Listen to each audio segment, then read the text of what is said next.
Welcome to today's video, where we'll explore the extraordinary life and journey of Drew Barrymore, a Hollywood icon who has experienced both the dazzling highs of fame and the harrowing lows of addiction.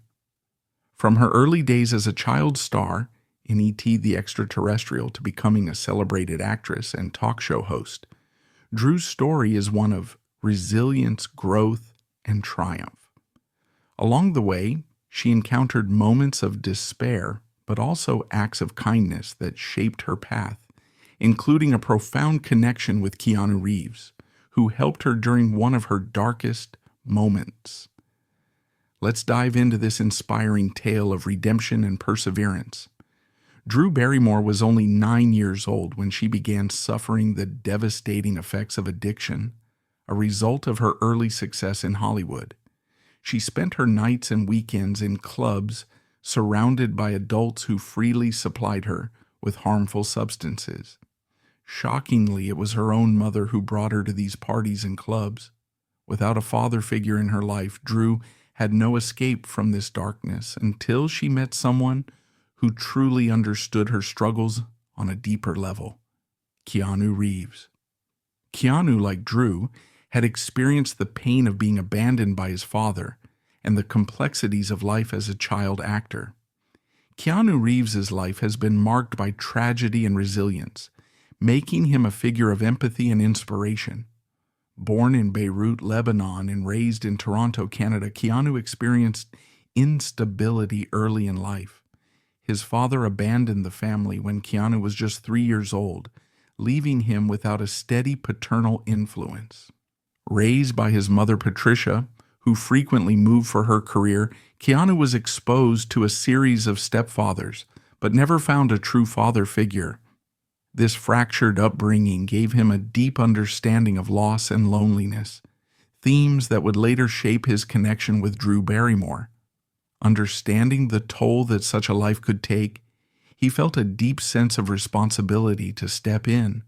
He couldn't stand by and watch Drew spiral further out of control. One night, when Drew hit rock bottom, Keanu made a life-changing decision that would drastically alter her future. It's truly a miracle that Drew Barrymore survived the chaos of Hollywood. Her journey is even more remarkable when considering the legacy she carried. The Barrymore family is one of the most storied acting dynasties in entertainment history, with roots going back over 400 years and spanning 7 generations. The family's connection to theater began in 18th century Europe with Thomas Haycraft Lane and Louisa Rouse Lane, who were traveling actors. During that era, traveling actors moved from town to town, performing plays wherever they could attract an audience, whether in town halls, inns, or even churches. The Barrymore name, famously associated with acting royalty, originated as a stage name chosen by Herbert Blythe, Drew Barrymore's great-grandfather, who later became known as Maurice Barrymore. Maurice immigrated to the United States, where he married Georgiana Drew, herself from a prominent acting family. Georgiana's father, John Drew, owned the renowned Arch Street Theater in Philadelphia, which was unfortunately demolished in 1936. Together, Maurice and Georgiana had 3 children, Lionel, Ethel, and John Barrymore, who went on to become celebrated actors, earning the family the title the Royal Family of Broadway. Lionel Barrymore began his career on Broadway before transitioning to Hollywood, where he appeared in over 200 films, including Grand Hotel and The Doctor, Kildare series. He won an Academy Award for Best Actor for his role in A Free Soul. Ethel Barrymore also started on stage, later moving to film, and received an Academy Award for her performance in None But the Lonely Heart. John Barrymore, the most famous of the siblings, achieved lasting fame in classic films such as Dr. Jekyll and Mr. Hyde and Dinner at 8. Unfortunately, John Drew Barrymore, John's son, had an underwhelming acting career, with his most notable appearance being in the TV series Gunsmoke. As the family's prominence in the entertainment industry waned, the responsibility of preserving the Barrymore legacy unexpectedly fell to one young child, Drew Barrymore. Born on February 22, 1975, Drew began her acting journey astonishingly early. At just 11 months old, she appeared in her first commercial promoting puppy chow dog food with the tagline emphasizing the unique nutritional needs of babies and puppies. In her early years, Drew took on small roles in television movies and series. At around 4 years old, she starred in the TV movie Suddenly Love, and shortly after had a minor role in the horror TV movie Bogey. At 5 years old, she made her feature film debut in Altered States, a 1980 sci-fi horror film directed by Ken Russell. Though her role was small, it served as a stepping stone, leading to an opportunity that would change her life forever. At just 6 years old, Drew landed a groundbreaking role in a film that cemented her place in Hollywood history. E.T. the Extraterrestrial tells the story of a young boy named Elliot who discovers and befriends a kind-hearted alien stranded on Earth. Together with his siblings, Elliot hides E.T. from the authorities and helps him find a way back to his home planet. Drew Barrymore played Gertie, Elliot's younger sister, a curious and lovable character who quickly grows fond of E.T. and helps her brother keep him a secret. Drew's performance captured hearts around the world. She wasn't just adorable, her portrayal embodied the joy, curiosity, and innocence we strive to protect in our children. Interestingly, Drew's purity and childlike wonder extended behind the scenes as well. She famously believed E.T. was real, even asking the wardrobe team for a scarf to keep him warm because she thought he might get cold. Released in June 1982, E.T. became an instant classic, grossing a staggering $800 million worldwide on a modest $10 million budget. The film held the title of highest-grossing film of all time for nearly a decade, until it was surpassed by Jurassic Park. Underdog is available in over 30 states, including California, Georgia, and Texas. For this week's games, new customers can pair their picks with a special Steph Curry promo. He just needs to score 1 point to secure a win. Throughout November, Underdog will feature promotions, including a big event during Thanksgiving week. Use the promo code PatrickCC to get up to $1,000 in bonus cash with your first deposit. Download the app today and turn every score into a win with Underdog. Drew Barrymore achieved more in her career as a child than most actors do in a lifetime.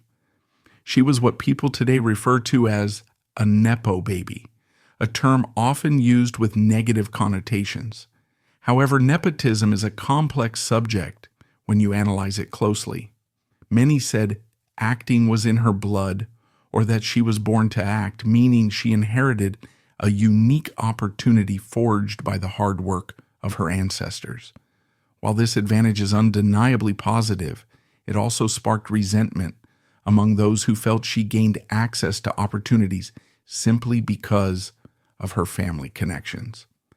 However, there's another side to nepotism that's often overlooked: the consequences for a child who is thrust into a career they may not have chosen for themselves. Drew's success, especially after E.T., could be seen as honoring and continuing her family's storied legacy. Yet this legacy was overshadowed by personal struggles, particularly with her father, who was abusive and indifferent. Drew's relationship with her father was deeply traumatic, marked by violence and psychological manipulation, which left a lasting impact on her childhood. Reflecting on this chaotic upbringing, Drew remarked, "He seemed determined to destroy this dynasty, not nurture it." Given the darkness of her home life, it's almost comforting to know she found a haven on the set of E.T. "When I came onto the set, I thought, this is my family. Stephen can be my dad, you can be my mom, and you are my brother," Drew shared, describing the solace she found during filming. She grew especially close to Steven Spielberg, the director, who became the first person she felt truly cared for her. "We love each other. I'd go to his house, we'd play games, and even now we're still best friends. He was the first person who made me feel cared for. While some might argue that relying on Spielberg as a father figure could have hurt her later, Drew insists this wasn't the case. He was never unavailable to me, she said, countering the idea that his professional commitments could have left her feeling abandoned. After E.T., Drew's career skyrocketed, and Spielberg continued to support her, even taking her to host Saturday Night Live at the age of 7, making her the youngest host in the show's history. During the episode, she quipped, "I'm a Barrymore, get me a drink and make it a double." A line that, in hindsight, was less of a joke and more of an omen. By 9, Drew had begun battling addiction. Her mother, Jade, had divorced Drew's father and taken on the role of a single parent. Unfortunately, Jade blurred the boundaries of parenting and friendship, often taking Drew to Studio 54, a notorious New York nightclub frequented by Hollywood elites. From the age of 8, Drew described herself as a party girl, joining her mother and her mother's friends at the club multiple times a week. "I had a mom, but she was more like my best friend," Drew later reflected. In her 1990 memoir, Little Girl Lost, Drew Barrymore reflects on the surreal and chaotic experiences of her childhood, including frequenting Studio 54 at an age when most kids were navigating elementary school. She recalls her mother asking, "Do you want to go to school and get bullied all day, or do you want to go to Studio 54? Drew's enthusiastic response was, "Yes, absolutely." Describing her time at the famous nightclub, Drew writes, "There was nothing as invigorating as walking in and being engulfed by the thud of blasting music and the swirl of flashing lights. It was Disneyland for adults only, and I got to be a part of it." She reveals that they went out regularly, sometimes once a week, and other times as often as 5 times a week. For Drew, it was never enough. Being the youngest person at every party gave her a sense of importance, but also warped her perspective. "People treated me like a little toy," she explained, "always telling me how cute I was, patting me on the head, or giving me a playful squeeze." However, her reliance on her mother created tension. Since Drew was still a child, she needed her mother to accompany her, but their conflicting desires often led to arguments. Drew wanted to party constantly, while her mother sometimes preferred to stay home. Frustrated, Drew would storm out, determined to live her nightlife dreams. She also shared stories of using her little girl charm to manipulate adults into giving her alcohol. "Can I have a sip of your beer?" she once asked a man at a party. He handed her the bottle, likely thinking it was innocent fun. Drew, however, quickly downed the remainder. Shocked, the man said, "Hey, I said a sip." Drew shrugged coyly and replied, "Sorry, you just gave me my first beer." His response? "Really? Cool." By the age of 9, Drew had grown up far too fast. It wasn't unusual to see her at big Hollywood parties, drinking and participating in dares from amused adults. Drew admitted, "It looks a little weird. A 9-year-old drinking. People were laughing and daring me to do things, and I did. I got really drunk, and it was such a scary, frightening feeling. But at the same time, it was an escape from everything else in the world, and I grew very fond of it." It's worth noting that Drew's mother, Jade, did not actively encourage her drinking. In fact, Drew went to great lengths to hide her alcohol consumption. Unfortunately, the chaotic environment enabled her to develop habits that no child should experience. Drew's chaotic upbringing was largely unsupervised, and her exposure to an adult party lifestyle came with significant consequences. When a child is brought to bars and parties several nights a week, surrounded by adults indulging in alcohol, it's only a matter of time before curiosity takes hold. Drew started drinking at the age of 9, a habit that began innocently but quickly escalated. Reflecting on her first experiences, she recalled having 2 glasses of champagne at age 8. Boom, I was tipsy, she said. I felt bubbly, like the life of the party. For that hour, all my problems seemed to disappear. By 9, Drew began drinking more regularly. When asked how she accessed alcohol at such a young age, she admitted, parties, friends, bars, clubs. Despite her age, she was often welcomed into adult spaces with open arms. I'd walk up and they'd say, "Oh, it's little Drew Barrymore. Come right in. Good publicity."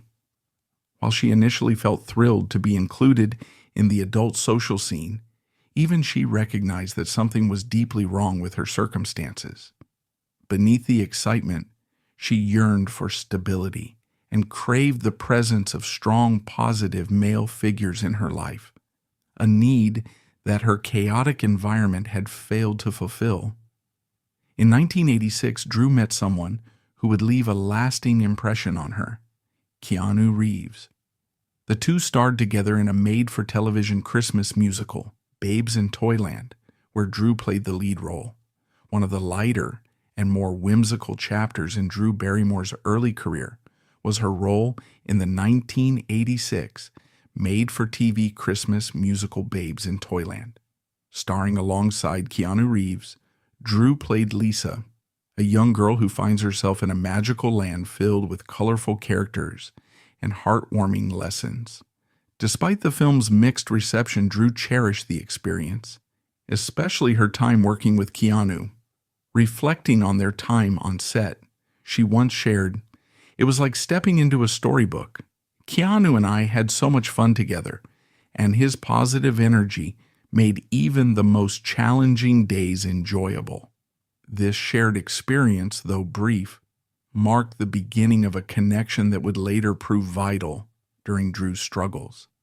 While the movie didn't gain much recognition and was considered an obscure piece of work, Drew remembers it fondly for the fun they had on set. "There was a good heart in that piece. It was crazy, but we had so much fun making it," she recalled.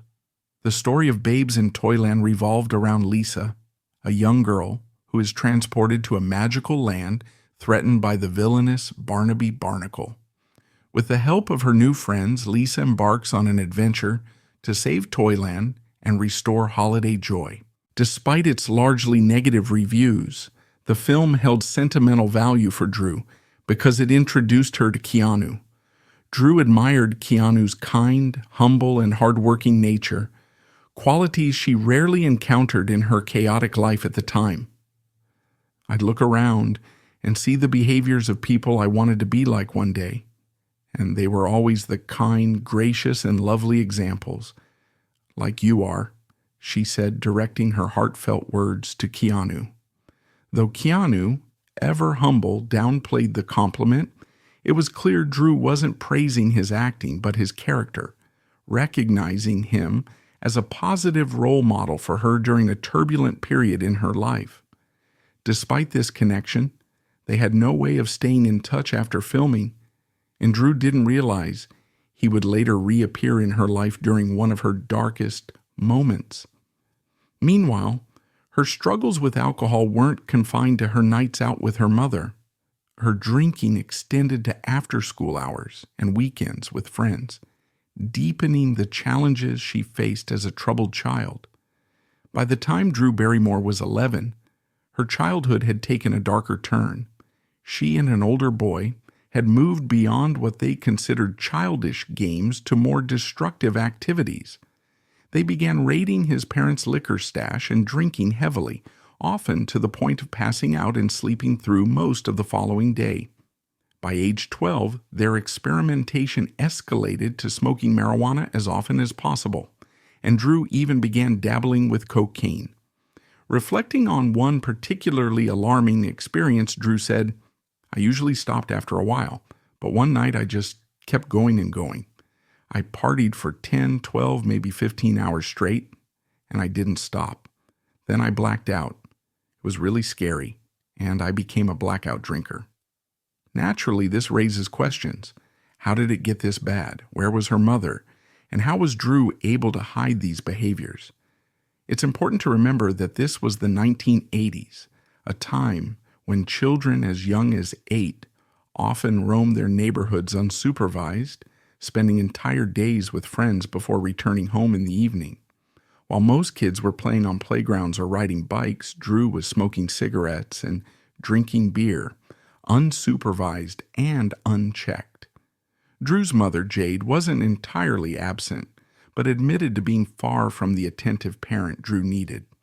Jade explained, "I was never with her at bars at 9, but I did go with her to parties, industry functions, and private social or business events. When we got there, we'd stay together for a time, but then she'd go her way, and I'd go mine. Not knowing about the problem, I wasn't as scrutinizing as I should have been." This laissez-faire attitude allowed Drew far too much independence at an age when she desperately needed structure and guidance. 9 or 10 is the age where you need some definition, some boundaries, Drew later reflected. I didn't have that. Part of it was because I didn't have a dad, and I felt abandoned by my mom, who was always working. Drew's charm and ability to manipulate those around her helped her mask the severity of her situation. At just 12 years old, she appeared on The Joan Rivers Show, charming the host and effortlessly downplaying her behavior. When Joan Rivers jokingly confronted her about partying late at a nightclub, Drew coyly responded with denial and playful banter, skillfully avoiding suspicion. It was a startling glimpse into how Drew's public persona masked the turmoil she was experiencing behind the scenes. Drew often found herself addressing misconceptions about her nightlife habits. "People think I'm always out clubbing, but that's not true," she explained. She admitted to occasionally visiting Studio 54, but only to see her godmother, Helena. And even those visits were rare. Despite her statements, others in the scene vividly remembered her, including Anthony Kiedis, lead singer of the Red Hot Chili Peppers. In his memoir, Kiedis recounted seeing 14-year-old Drew at the bar of Studio 54. "I did a double take," he wrote. "She was adorable, had a bold way of speaking, and acted as if she were in her 20s. I thought about approaching her but decided against it. I'd been in enough trouble already." A few nights later, he saw her again at the same spot, charming the bartender. This time, Kiedis, then 27, decided to strike up a conversation. In his 2004 autobiography, he admitted to being drawn to her and also recounted another troubling incident where he knowingly continued a relationship with a 14-year-old girl after learning her age. For Drew, these experiences were part of a toxic environment she couldn't escape. She was caught in a cycle of addiction, surrounded by predators, and struggling with the immense pressures of fame, full-time work, and a fractured relationship with her mother. By the time she was 13, the weight of these challenges drove her to attempt to end her life, believing it was the only way to escape the pain. Drew's life took a dark turn when she attempted to harm herself, though fortunately she was unsuccessful. Her mother, Jade, recalled the incident with a dismissive tone, saying Drew had confided in her that it was nothing but a bid for attention. In response, Jade sent Drew to a mental health facility in Van Nuys, California, for an 18-month treatment program aimed at addressing her addiction. Reflecting on the experience, Drew shared, "Once you go through those doors, you don't come out." The stark contrast between her life of glitzy movie premieres and clubbing and the rigid institution was jarring for Drew. She hated it at first, kicking and screaming through the initial months. The facility imposed a strict military-like routine. She attended school, participated in group therapy, and had one-on-one counseling sessions. However, her rebellious nature often led her to act out, which came with serious consequences. You couldn't mess around in there. If you did, you'd get thrown into a padded room or tied up in stretcher restraints, Drew explained. Her rebelliousness was influenced by her admiration for strong, defiant figures like Wendy O. Williams and Blondie. She often channeled this energy into riling up the other girls at the facility, proclaiming, "These people don't care about you. Let's show them." While she initially resisted the program, Drew eventually began to understand the importance of the help she was receiving. Slowly, she started confronting her addictive behaviors and unresolved childhood trauma. Drew's recovery wasn't just about staying sober, it was about finding her self-worth and rebuilding her life. During her time in the treatment facility, Drew often felt isolated, grappling with feelings of abandonment and mistrust. However, moments of breakthrough came when she began to connect with others through group therapy, realizing she was not alone in her struggles. One pivotal moment she shared in her memoir was when a fellow resident told her, "Your past doesn't define you. It's what you do now that counts." These words became a mantra for Drew, inspiring her to take small, meaningful steps toward change. From learning simple routines like doing laundry to rediscovering her passion for storytelling, Drew's path to recovery was about proving to herself day by day that she could create a better future. The institution's staff ultimately suggested that Drew legally emancipate herself from her mother and become an independent adult at the age of 14. They believed she would have a better chance of thriving if she re-entered the world on her own terms. And so, at an age when most teens are just beginning high school, Drew was living alone in an apartment in Los Angeles as a legally declared adult. "At first I was terrified," Drew admitted. "I'd let the laundry and dishes pile up because I didn't know how to clean, but that's where I learned to take care of myself. The books were my school, and this was my domestic journey." Despite her resilience and determination to rebuild her life, the entertainment industry had written her off as a drug-addicted lost cause. Drew understood the stigma, but still felt the sting of rejection. For 6 months, she stayed on the straight and narrow, working at a coffee shop and trying to adapt to life outside the spotlight. Unfortunately, her journey to recovery and reinvention wasn't without its challenges. Drew Barrymore found herself slipping back into her old habits. Reflecting on her relapse, she admitted, "On my 6-month sober anniversary, I celebrated by getting loaded. Really, way to go, Drew." She explained that this time, her sobriety had been for the wrong reasons. "I wasn't doing it for myself. I was doing it to prove something to everyone else. It had already gotten out in the tabloids that I had a problem, and I was so sick of hearing about it. I thought, okay, I'll just prove it to them, shut them up, and do this." She quickly realized that staying sober for others was unsustainable. You can't stay sober that way. You have to want it for yourself. At that point, Drew seemed to resign herself to a bleak future. She believed her life would revolve around chasing the next high, using drugs and alcohol to mask her shame. It was a downward spiral that could have defined her life if not for the understanding and kindness of someone who knew her struggles all too well, Keanu Reeves. Though not a man of many words, Keanu had an intuitive understanding of Drew's pain, rooted in his own experiences. His father, Samuel Reeves, battled substance abuse and was frequently in and out of prison for dealing heroin before ultimately abandoning the family when Keanu was just 3 years old. Growing up, Keanu lacked a stable father figure, much like Drew. His mother's relationships brought various men in and out of his life, but none offered the stability or guidance he needed. Keanu also faced challenges in Hollywood, particularly early in his career. As Keanu's career in Hollywood blossomed, his personal life was struck by a series of heartbreaking losses. In 1993, his best friend and fellow actor River Phoenix tragically passed away from a drug overdose. 6 years later, Keanu's girlfriend, Jennifer Syme, delivered their stillborn daughter, Ava Archer Syme Reeves, at 8 months. The grief from this loss strained their relationship, and they separated shortly after. In 2001, just 2 years after their breakup, Jennifer died in a car accident.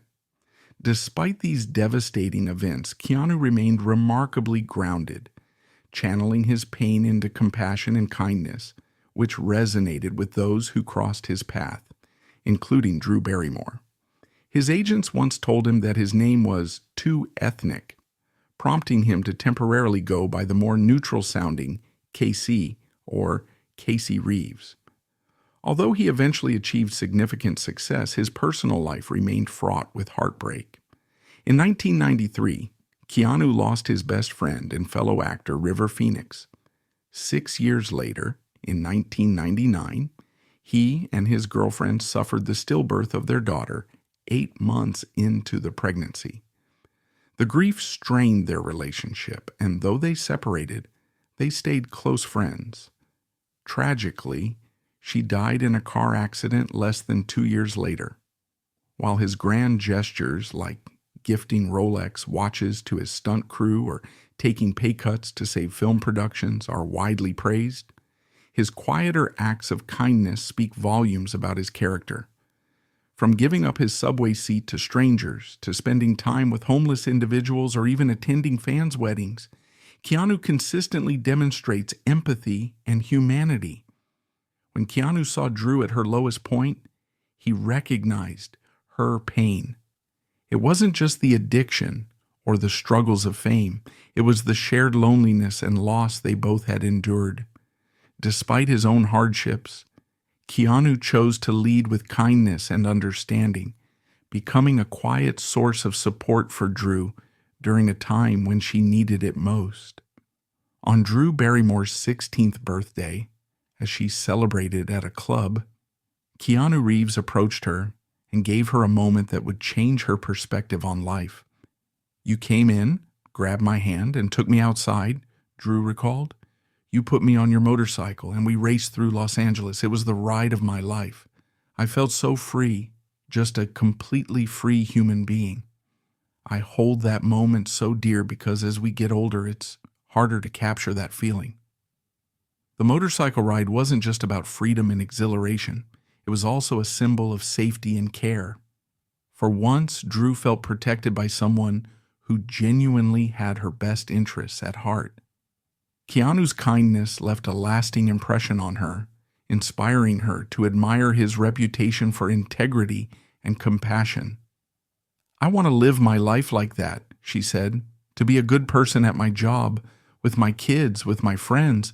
But rebellion, it's something I struggle with."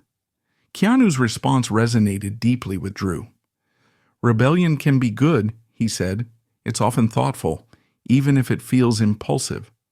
Drew agreed, acknowledging that while rebellion can be empowering, it depends on what you do with it. That night, she came to a powerful realization. Giving in to addiction and self-destruction wasn't rebellion. It was surrender. The drinking, partying, and chaos weren't liberating her. They were holding her captive. Keanu became living proof that it's possible to overcome trauma and pain without succumbing to it. When Keanu and Drew crossed paths, their shared experiences with familial abandonment and early fame created an unspoken bond. Keanu's calm demeanor and quiet wisdom stood in stark contrast to the chaos that surrounded Drew's life at the time. He didn't try to fix her problems, but instead offered her a glimpse of what resilience and grace could look like. This support, though subtle, proved to be a turning point for Drew, who often cited Keanu as someone she looked up to for his ability to thrive despite life's challenges. Keanu Reeves' influence on Drew Barrymore extended far beyond a single motorcycle ride. His calm, grounded presence and his reputation for kindness became an ongoing source of inspiration for Drew. In interviews, she often spoke about how Keanu's ability to maintain his humility despite his fame motivated her to reassess her own priorities. "Keanu didn't just show me kindness. He showed me what it looked like to live with integrity and grace," Drew once shared.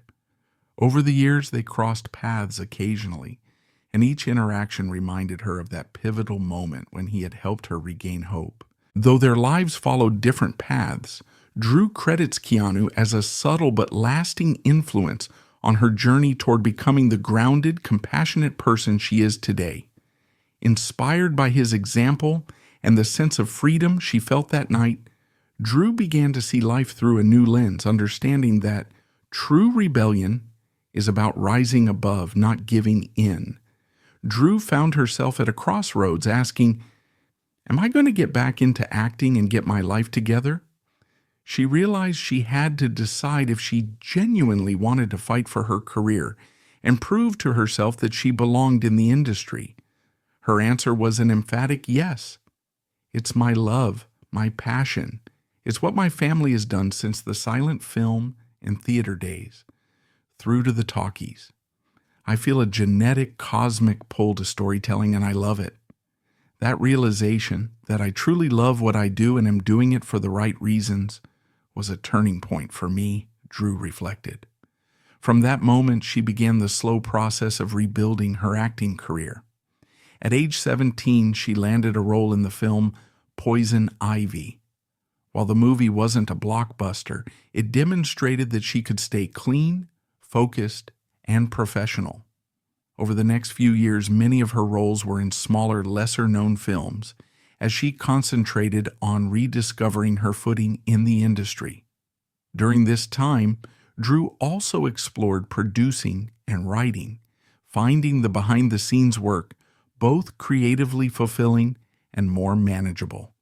Whenever she faced challenges, she often thought back to the positive influences in her life, like Keanu Reeves. To this day, we've both been fortunate to keep going. And what a gift and blessing that is, she shared.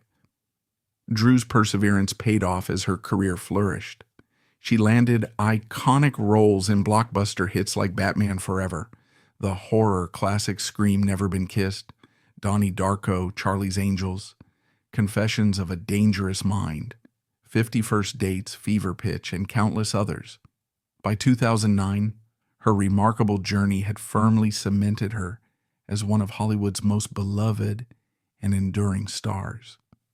Drew Barrymore delivered one of her most acclaimed performances in the HBO film Grey Gardens, a role that earned her both a Golden Globe and a Screen Actors Guild Award. This recognition highlighted her remarkable versatility and growth as an actress throughout her over 30-year career in Hollywood. Today, Drew continues to thrive both in front of and behind the camera, but has found her stride as a full-time mother and the host of her own daytime talk show, The Drew Barrymore Show, which is now in its 5th season.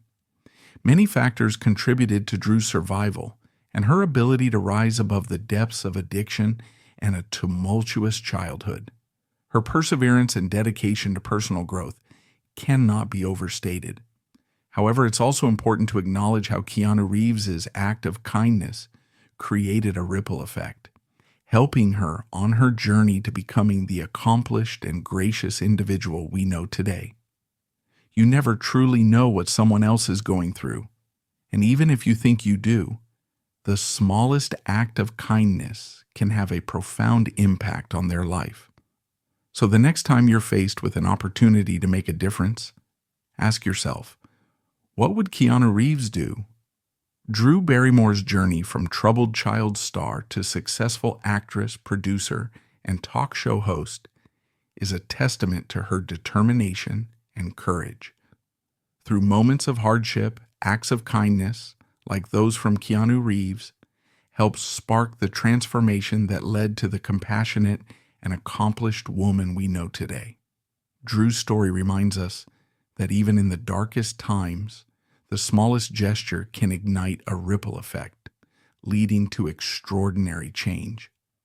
Thank you for watching, and if you found this story inspiring, don't forget to like, share, and subscribe for more remarkable tales. See you in the next video.